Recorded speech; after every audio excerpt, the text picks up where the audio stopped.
Direção.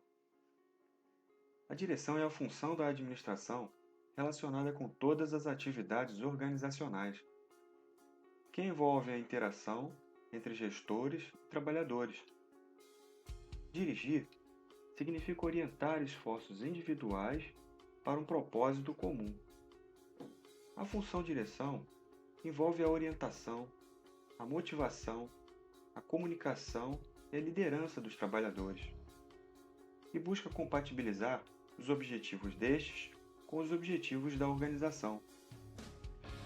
Cabe ainda a essa função administrativa o desenvolvimento de boas condições de trabalho, de um ambiente propício à cooperação entre os membros organizacionais e a resolução de eventuais conflitos que possam surgir. A direção constitui, assim, um elemento essencial para a consolidação de boas relações entre trabalhadores, administradores e organização. E é por isso uma das mais importantes e exigentes funções da administração.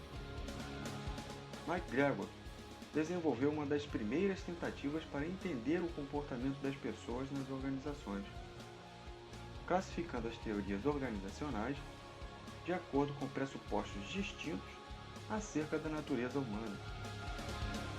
Segundo o autor, subjacentes a qualquer ação gerencial, existem suposições sobre a natureza dos trabalhadores, que ele denominou teoria X e teoria Y.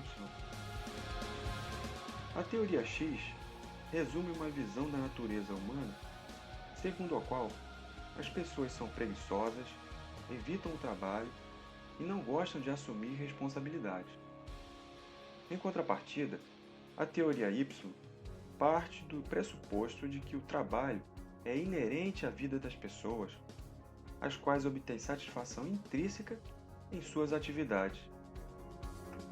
Os administradores, de um modo geral, precisam entender o comportamento dos trabalhadores para aumentar a produtividade, evitar o absenteísmo e reduzir a rotatividade da força de trabalho.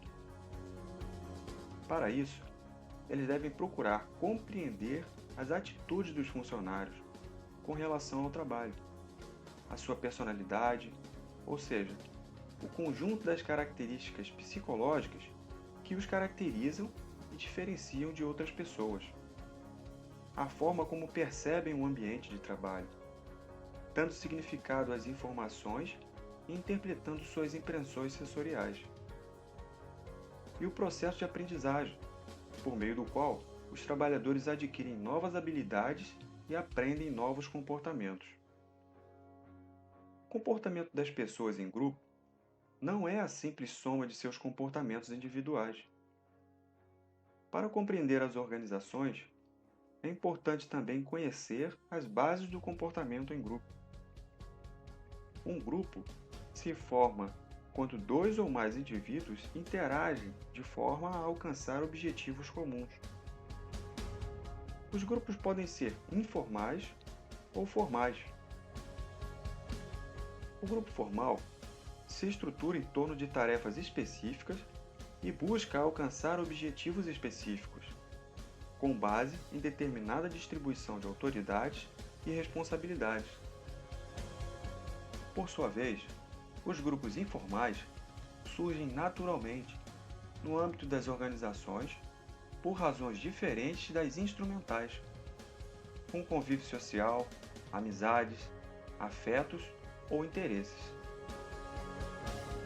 Cabe ao administrador a tarefa de compatibilizar os objetivos individuais e da organização. Essa tarefa complexa é conhecida como motivação. No âmbito organizacional, a motivação pode ser definida como uma predisposição individual para exercer esforços que busquem o alcance de metas organizacionais, condicionada pela capacidade de esses esforços satisfazerem, simultaneamente, alguma necessidade individual. Sendo a motivação responsável pela compatibilização dos objetivos individuais com os organizacionais, é natural que seja uma das mais importantes e desafiadoras tarefas de um administrador.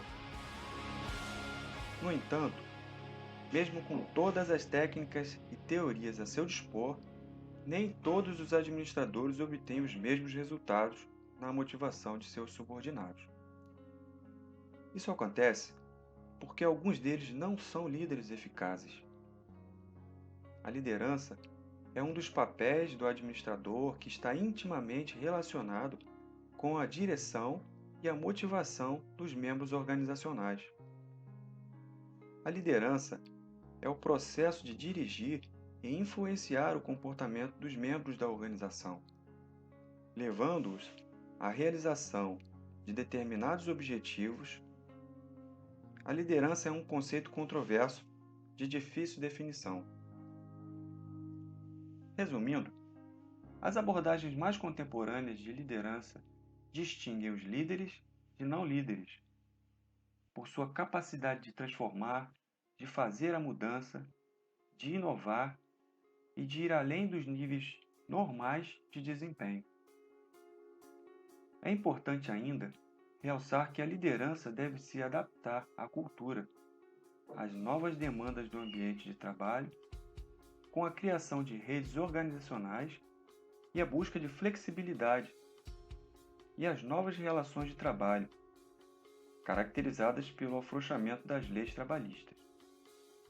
Entretanto, a liderança foi e continuará a tratar de uma relação de poder cuja forma pode mudar conforme o contexto e as novas situações, mas cuja essência permanece a mesma, uma relação de desigualdade de forças, interesses e motivações.